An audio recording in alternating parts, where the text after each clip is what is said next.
हाल ही में माननीय सर्वोच्च न्यायालय ने सरकार की इलेक्टोरल बॉन्ड स्कीम को असंवैधानिक घोषित कर दिया। इससे पहले सुप्रीम कोर्ट ने चुनाव आयुक्त नियुक्त करने वाली कमेटी के गठन का निर्णय सुनाया, जिसमें प्रधानमंत्री, नेता विपक्ष और चीफ जस्टिस ऑफ इंडिया शामिल थे। तो इसके जवाब में सरकार ने नया कानून लाकर इस कमेटी से चीफ जस्टिस को हटाकर एक केंद्रीय मंत्री को शामिल कर दिया। नमस्कार दोस्तों, आज की वीडियो में हम बात करेंगे कि सरकार और सुप्रीम कोर्ट दोनों में से कौन ज़्यादा शक्तिशाली है। क्या सरकार अध्यादेश लाकर सुप्रीम कोर्ट के किसी भी फैसले को पलट सकती है? क्या सुप्रीम कोर्ट सरकार के किसी भी कानून को असंवैधानिक घोषित कर सकता है? देखिए, सुप्रीम कोर्ट और सरकार की टकरार आज से नहीं बल्कि संविधान लागू होने के समय से देखी जा रही है। आज हम विस्तार से बात करेंगे कि भारत का सर्वोच्च न्यायालय कितना शक्तिशाली है। शासन के 3 अंग होते हैं: विधायिका, कार्यपालिका और न्यायपालिका। यह तीनों अंग संविधान के अनुसार कार्य करते हैं, अर्थात संविधान इन सबसे ऊपर है, देश का सर्वोच्च कानून है। शासन के ये तीनों अंग ऐसे तो अपने अपने क्षेत्र में स्वायत्त हैं और इनके अलग अलग कार्य बटे हुए हैं, लेकिन फिर भी कई बार इनमें आपस में टकराव हो जाता है। अब देखिए कि भारतीय राज्य व्यवस्था की संरचना ऐसी है कि विधायिका और कार्यपालिका एक दूसरे से मिली हुई हैं। अगर किसी पार्टी के पास पूर्ण बहुमत आ जाता है तो फिर वह विधायिका और कार्यपालिका दोनों को नियंत्रित कर सकती है। इसलिए वर्तमान मोदी सरकार का विधायिका पर भी पूरा नियंत्रण है। विधायिका और कार्यपालिका क्या करेंगी, यह सब वर्तमान में मोदी जी और उनके कुछ करीबी मंत्री ही तय करते हैं। इसलिए मैं यहाँ विधायिका और कार्यपालिका के लिए सम्मिलित रूप से सरकार शब्द का प्रयोग कर रहा हूँ।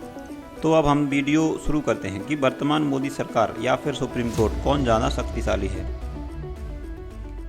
देखिए, विधायिका और कार्यपालिका यानी कि मोदी सरकार और न्यायपालिका यानी सुप्रीम कोर्ट, दोनों के ऊपर संविधान है, यानी संविधान में जो लिखा है उसी के अनुसार दोनों को कार्य करना है। सरकार कोई भी कानून ऐसा नहीं बना सकती है जो संविधान के विरुद्ध हो, और संविधान के संरक्षण की शक्ति दी गई है सुप्रीम कोर्ट को। जब भी सरकार कोई कानून बनाती है तो सुप्रीम कोर्ट यह परीक्षण कर सकता है कि वह कानून संविधान के अनुरूप है या संविधान के विरुद्ध। अगर संविधान के विरुद्ध है तो सुप्रीम कोर्ट उस कानून को खारिज कर सकता है। सुप्रीम कोर्ट की इसी शक्ति को न्यायिक पुनरावलोकन की शक्ति कहा जाता है। जब न्यायिक पुनरावलोकन की शक्ति की बात करते हैं तो लगता है कि न्यायपालिका ही ज़्यादा शक्तिशाली है, क्योंकि वह सरकार के ऐसे किसी भी कानून को रद्द कर सकती है जो संविधान के विरुद्ध है। लेकिन कहानी अभी ख़त्म नहीं हुई है। संविधान में ही एक अनुच्छेद दिया है, अनुच्छेद 368। इसके अनुसार विधायिका यानी कि वर्तमान मोदी सरकार संविधान में संशोधन कर सकती है। यानी अनुच्छेद 368 को पढ़ते हैं तो ऐसा लगता है कि सरकार ज़्यादा शक्तिशाली है, क्योंकि वह तो संविधान में ही संशोधन कर सकती है। सरकार तो अपनी मर्जी से संविधान में कुछ भी लिख सकती है, और फिर सुप्रीम कोर्ट को भी सरकार द्वारा संविधान में लिखे गए प्रावधान के अनुसार कार्य करना पड़ेगा। यहीं से सरकार और सुप्रीम कोर्ट में बार बार टकराव होता आया है।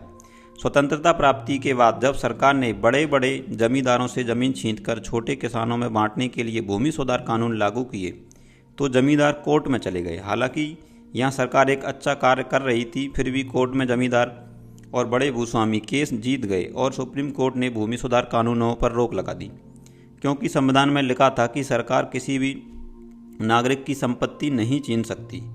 संविधान में संपत्ति के अधिकार को एक मौलिक अधिकार माना गया था। चूँकि संविधान में नागरिकों को संपत्ति का अधिकार प्राप्त है, इसलिए सरकार संपत्ति को नहीं छीन सकती। इसी प्रावधान की वजह से जमींदार केस जीत गए और सुप्रीम कोर्ट ने सरकार के कानून को खारिज कर दिया। इसके जवाब में सरकार पहला संविधान संशोधन अधिनियम लेकर आई और संविधान में संशोधन करके संपत्ति के मौलिक अधिकार को ही हटा दिया, उसे एक साधारण अधिकार बना दिया। अब फिर से भूमि सुधार कानून लागू हो गए और जमींदारों से अतिरिक्त जमीन छीनकर गरीब किसानों को दी जाने लगी। इसके जवाब में जमींदार फिर से कोर्ट चले गए और कोर्ट में एक केस दाखिल हुआ शंकरी प्रसाद नाम से। इस केस में सरकार द्वारा जो पहला संविधान संशोधन किया था उसे चुनौती दी गई।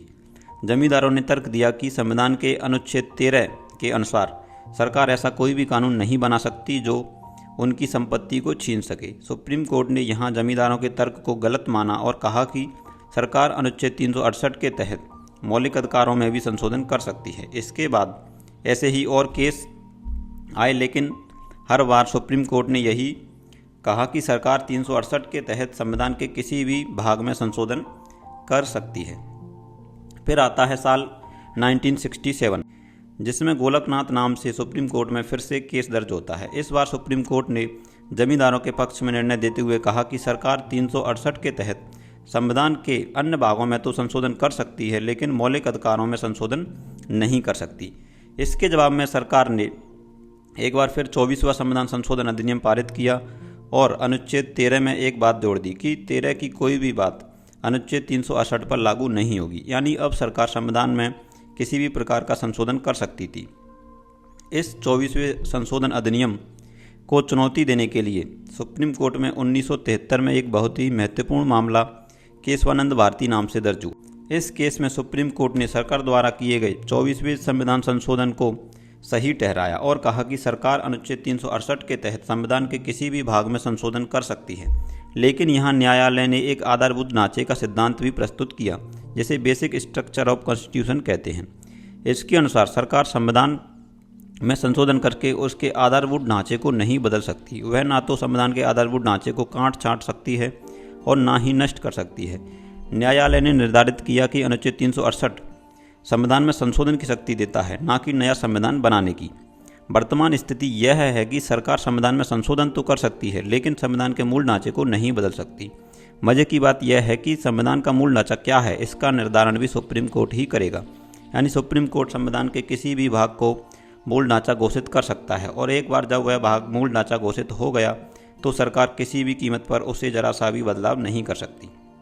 एक और मज़ेदार फैक्ट यह है कि सुप्रीम कोर्ट के न्यायाधीशों की नियुक्ति स्वयं सुप्रीम कोर्ट के न्यायाधीशों द्वारा की जाती है, जिसे कॉलेजियम व्यवस्था कहते हैं। यानी यह एक सुखद तथ्य है कि वर्तमान में सुप्रीम कोर्ट एक ऐसी संस्था है जो सरकार के हस्तक्षेप से पूर्णतः स्वतंत्र है, और सुप्रीम कोर्ट सरकार के किसी भी कानून का न्यायिक पुनरावलोकन कर सकता है।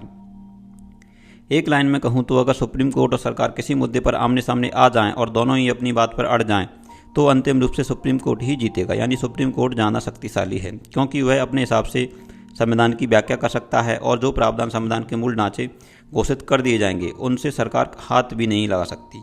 मूल ढांचे के सिद्धांत को सिर्फ सुप्रीम कोर्ट ही बदल सकता है, वह भी तब जब 15 या उससे अधिक जजों वाली बेंच सुनवाई करेगी, क्योंकि केशवानंद केस में 13 जजों की बेंच ने फैसला सुनाया था।